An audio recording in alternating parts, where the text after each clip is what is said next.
Apesar da gente ver todas as burrices cometidas pelo Dyrkniv nesse mundo, ele já foi considerado um dos maiores imperadores de Bahamut. Inclusive, foi ele quem fez o Império se tornar tão sinistro quanto é, né? Tão próspero quanto ele é hoje. Só que por trás disso tudo tem uma história meio sangrenta por aí, né? Então, hoje a gente vai entender o que fez o Império se tornar, por que o Dyrkniv foi tão bom assim pro Império. Então prepara aí, pega a pipoquinha e vem comigo pra gente ver tudo aos pouquinhos. Vamos lá!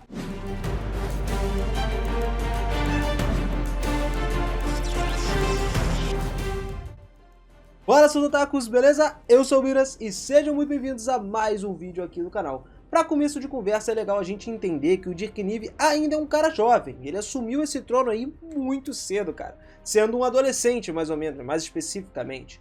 Rapaz, imagina só, de repente, você tem na sua mão, por, sei lá, seus 15, 16, 17 anos, um império gigantesco. Cara, isso é absurdo. Mas o fato do Dyrkniv ter assumido isso cedo não foi o problema, porque ele praticamente tinha uma boa cabeça aí, né? Então, não só assumir o trono foi um fato especificamente bom, além de que ele também mandou executar muita gente depois de subir ao poder. Mas isso não porque o poder subiu a cabeça dele, galera. Tem um ponto estratégico por causa disso. Então tu já viu, né? O cara não tá pra brincadeira. Por isso que é melhor você seguir o primeiro decreto real do Dyrkniv, que é mandar o like aqui no vídeo, né? Sei lá, né? Vai que ele aparece aí na tua casa, que ele manda te executar, tu tem o mesmo destino desses caras aí. Pô, tu não vai querer isso não, né? Então capricha nesse like aí, mano. Tamo junto sempre, você ajuda demais o canal, seu mito. É nóis! O Império Bahamut coloquialmente era referido como o Império, né? De fato, está localizado no leste das montanhas de Arzelísia, a nordeste da Grande Tumba de Nazarick, e não está numa distância muito absurda não. Ela foi uma das nações fundadas depois da derrota das divindades do mal há mais de 200 anos atrás. Divindades essas que vieram para assolar o mundo todo ali, né? Há 3 gerações passadas o Império era um estado feudal, como o reino de Restise é também, até que o atual imperador estabeleceu uma monarquia absoluta, purgando grande parte da nobreza. Pois é, isso mesmo que você ouviu, ele exterminou grande parte da nobreza. Cancelou o CPF de geral, cara. E cada imperador também foi conhecido como um governante bem talentoso. Mas esse moleque aí foi especial, o Dyrkniv é uma pessoa especial. Se liga só, houve um tempo em que o Dyrkniv foi conhecido como o maldito imperador. Mas por que isso? Depois da morte do imperador anterior, uma violenta luta pelo poder do trono do império foi travada. No final das contas, desembarcou nas mãos do Dyrkniv, o filho do falecido imperador e um dos grandes nobres do império. Acredita-se também que essa nobre aí realmente envenenou o falecido imperador para que o seu filho pudesse assumir o trono. No entanto, para poder garantir o seu governo, o imperador adolescente teve que ordenar que toda a sua família, bem como qualquer nobre que ele visse como uma ameaça, fosse morto, exterminado no momento.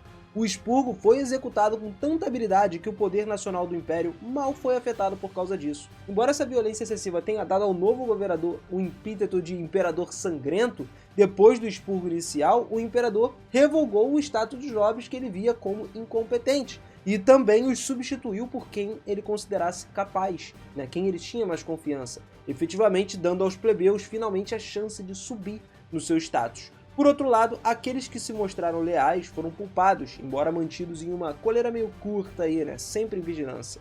Em última análise, apesar dos violentos primeiros anos do seu reinado, o jovem imperador provaria ser um governante muito mais habilidoso. O império, inclusive, se tornou muito próspero por causa disso. Primeiro, com as mudanças políticas dentro do império. Originalmente, antes do expurgo da nobreza, a administração do império era deixada na mão dos nobres, em particular um conselho da corte. Né? E os assentos do conselho eram, nas suas maiorias, hereditários, mas tinham alguns casos também de suborno aí no meio, né? Usando isso para adquirir um assento ali no meio, o que não era algo legal. Por isso que ele acabou expurgando essa parte aí, né? Todo o império foi mantido unido sob a hierarquia dos nobres durante esse tempo, com um nível de autoridade muito grande para eles.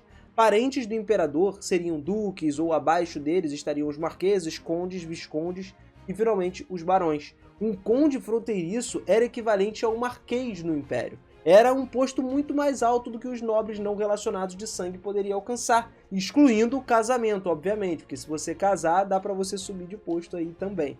Mas tal nobre tinha um grande exército privado, um território amplo e vasto que poderia fazer as suas próprias leis de forma limitada, né, dentro disso aí. E depois do Imperador Sangrento acabar com tudo isso, a maioria dos nobres saiu do poder. Ele ficou com um partido burocrático para administrar e manter o seu próprio império, o que era o mais certo a se fazer para ele. Ele adotou muitas outras reformas sociais que foram aprovadas pela Princesa de Ouro Ingrid, a Renner que a gente está falando, o que permitiu que o seu país prosperasse ainda mais. Atualmente, o Império é mantido unido por causa de uma burocracia centralizada, dividida em vários departamentos diferentes, cada um com a sua própria especialização, é claro. E com a perda de tantos funcionários ali dentro, muitos plebeus foram capazes de ter uma chance de aumentar o seu status e aliviar o ônus de administração deles. Mas, ainda assim, apesar do expurgo da nobreza pelo imperador, muitas famílias nobres continuaram existindo. Isso não acabou, ele só tirou elas do poder, sacou? Só que essas famílias nobres aí juraram lealdade ao imperador Dirkniv, ele fez com que elas fizessem isso. Embora a importância na política tenha sido um pouco reduzida. O imperador ainda assim os vê como ameaças, mas menores do que ele via antes. E para garantir que eles nunca representem uma ameaça à autoridade total dele, o Dirkniv invoca anualmente impostos especiais sobre a família dos nobres que estavam restantes durante a guerra com o reino. Então, cara, olha só, sinceramente, para um moleque que assumiu o trono na sua adolescência, cara, ele até que pensou de forma inteligente, né? Do ponto de vista de não sair do poder e não querer ameaças para sair. Hoje, obviamente, ele já é mais velho, tá com 22 anos aí, que é quando a gente vê ele dentro do anime. Ele já aparece pra gente mais velho, a gente não viu esse passado dele. E depois da vassalização ainda do Império pro Reino Feiticeiro, pô, a política interna do governo mudou um pouquinho com isso, né? As coisas se tornaram ainda mais temíveis, que a gente pode dizer. Lembra que a gente acabou de falar dos nobres que juraram lealdade ao Dirkniv e poderiam ser que eles fossem uma ameaça? Agora eles não são mais. A lealdade que eles estão jurando agora é total e por medo, cara. Mas não do Dirkniv. Os nobres restantes não tinham prometido total fidelidade ao imperador, e a sua administração já havia feito isso com o medo de antagonizar o rei feiticeiro, o Ainz, que apoiava o atual governo do Dirkniv.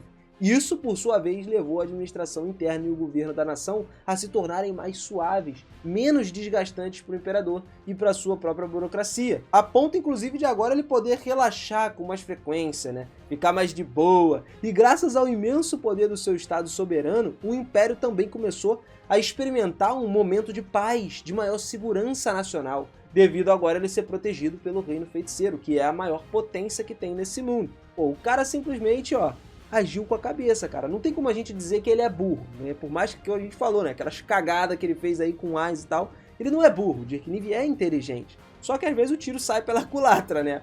Culturalmente falando, o Império Bahamut ainda assim é uma civilização que se assemelha bastante na cultura da área barroca francesa.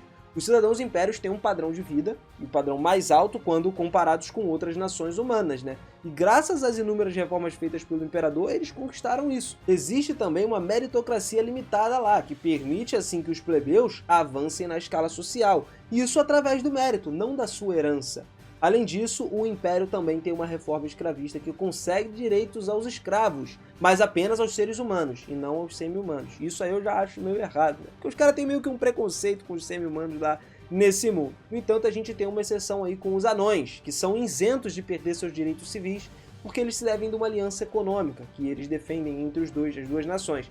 Afinal, os anões são quem detém as pedras preciosas, né, vinda das minas, e também quem poderia de fato fornecer equipamentos ao exército do Império, já que eles têm as especialidades de ferreiros lá, né, os anões. Antes das políticas restritivas do comércio de escravos, há 30 anos seria fácil inclusive comprar um escravo que obedecesse a qualquer um, a ordem de qualquer um, que vivesse e morresse sob um comando apenas. Mas hoje em dia, os escravos eram muitas vezes aqueles que precisavam urgentemente de muito dinheiro, que estavam vivendo assim, se vendendo para conseguir dinheiro em troca do seu pagamento antecipado. No entanto, mesmo para o comércio de escravos, as leis do Império ainda se aplicam, ditando a duração do arrendamento e muitos outros termos de condições que tem ali que protegem o próprio escravo. Embora nada impedisse de um senhor aí forçar ordens aí aos seus próprios escravos, mas se acontecesse alguma coisa, esse senhor teria que pagar às suas famílias uma taxa de compensação, em caso de alguns ferimentos graves, de morte ou algo mais assim. Além disso, para lesões graves, o capitão teve que notificar a agência relevante, né, e também está preparado para incorrer a uma penalidade pesada de acordo com o motivo dessa lesão. Então o comércio de escravos no Império estava em declínio por causa das leis rígidas que o Dirk-Niv estava implantando. Ele estava simplesmente diminuindo, né, o comércio de escravos e acabando com a escravidão de fato. As leis estavam ali permanecendo porque as pessoas precisavam de muito dinheiro. Só para essas pessoas elas tinham que ser protegidas de alguma forma, né? A educação também prevalecia dentro do Império. Até porque, na web novel foi dito pra gente que o Império ostentava uma população de mais de 8 milhões de pessoas. E a taxa geral de alfabetização dos cidadãos lá, que vivem no Império, era bastante alta. Eles não dizem exatamente, mas fala que era bastante alta. E no futuro, para aqueles que se levantariam como pilares de apoio para o Império, a Academia Imperial de Magia foi feita, para simplesmente não perder as pessoas que pudessem elevar o nível geral de habilidades do Império. Isso foi uma instituição que o Império fez consolidando algumas influências aí. Basicamente, aonde anteriormente, além de escolas particulares e tutores, o único meio de educação era o autoestudo mesmo, né? As pessoas buscavam conhecimento, agora foi decidido que um novo método deveria ser produzido. Embora ele seja chamado de Instituto de Magia, não tem particularmente apenas rodízios mágicos ali dentro. O Império considera a magia apenas um campo de estudo. É literalmente uma disciplina, uma habilidade que se torna um pilar para o futuro do Império. E assim, coisas mais convenientes e inconvenientes são ensinadas juntas, tanto magia quanto várias outras coisas. E de acordo com Niniia, os institutos do Império estão focados em produzir os seus arcaneiros, né? Os seus feiticeiros, os seus magos, entre outros rodízios mágicos arcanos também. Essa academia é uma instituição que está administrada pelo governo, então é preciso ser um cidadão do Império para você estudar lá. Eles basicamente não aceitam pessoas de fora. Assim, pode até acontecer de aceitarem as pessoas do reino feiticeiro, mas acho que ainda assim seria um pouco complicado. A fim de criar um império que pudesse sobreviver ao teste do tempo, o imperador Dirk-Niv partiu para conquistar o reino vizinho, o Restize. Para fazer isso, ele reformou todas as suas forças armadas do Império, adotando um sistema de soldados de carreira, que embora seja menor do que o exército que tinha calados no reino, tinha ainda assim um melhor treino e melhor equipamento. Lembra que a gente falou do comércio com os anões? Pois é, cara. Além de ser mais econômico e mais fácil mobilizar essas tropas também. No entanto, o Império não declarou guerra total com o reino. Em vez disso, as duas nações apenas se envolveram em pequenas escaramuças aí, né? Nas planícies de Kartz, todos os anos eles davam uma briguinha ali e metiam o pé. Só que o Império nunca comprometeu totalmente todo o seu poder militar com o esforço. Isso era para que eles pudessem diminuir lentamente o reino da sua força nacional com o passar do tempo. Isso enquanto eles estavam esperando por mais oportunidades de lançar a invasão de grande escala e conquistá-los com as perdas mínimas. Ou seja, seria comendo pelas beiradas até a pizza acabar, né? Não teria como.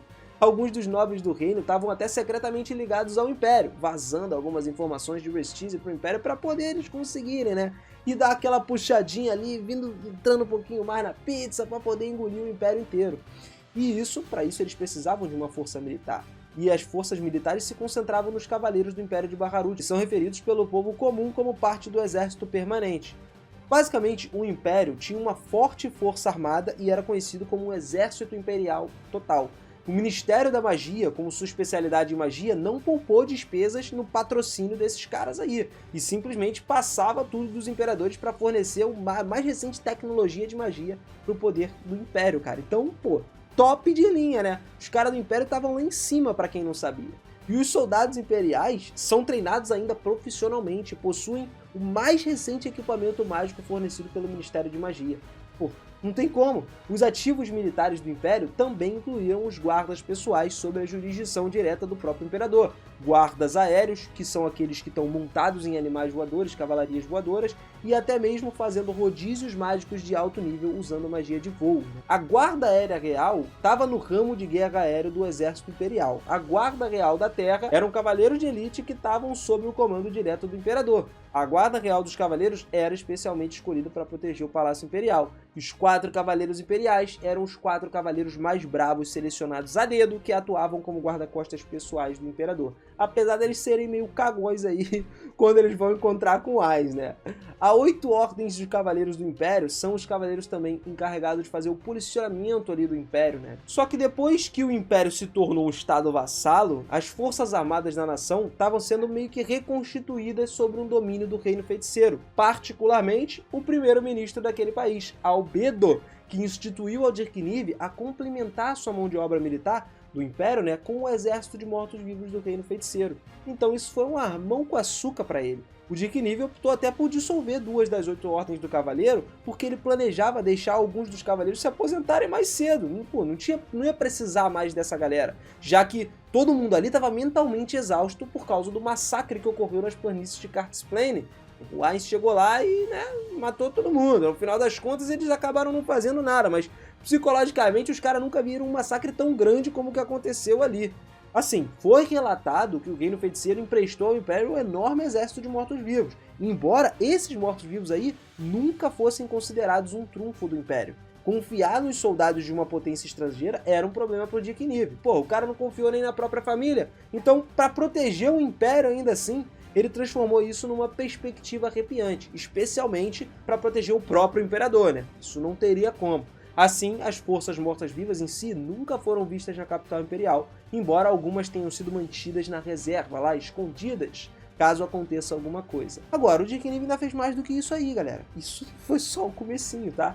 Ele transformou o Império Baharut na segunda nação humana mais avançada, liderada por um líder que possui uma perspicácia sabedoria militar, e o Império estava passando por uma reconstrução econômica, social e industrial ainda assim.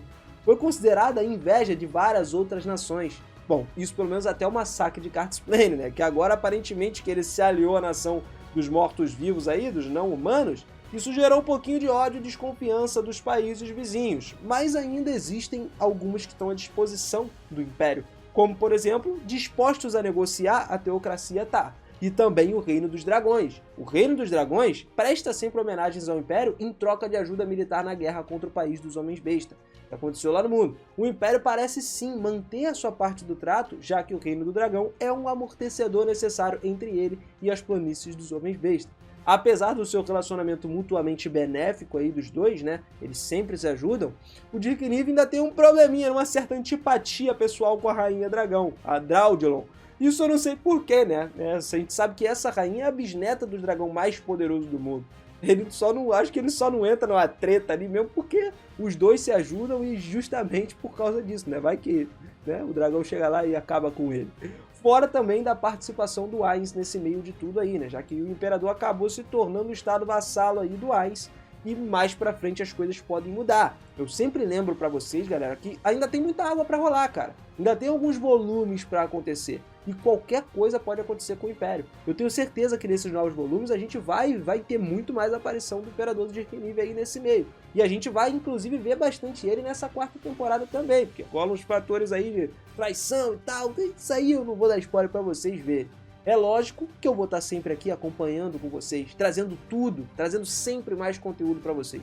Por isso, eu preciso da sua inscrição aqui no canal, cara, para você não perder nada disso. Se inscreve e ativa o sininho, mano, porque aí sim você vai receber a notificação e ela vai chegar até você com tudo. Então você vai estar sempre por dentro de tudo que está acontecendo e tudo que ainda vai acontecer em Overlord, cara. Tamo junto sempre, galera. Um grande abraço pra vocês de coração. Obrigado sempre pela força e eu te vejo lá no próximo vídeo, hein? Valeu!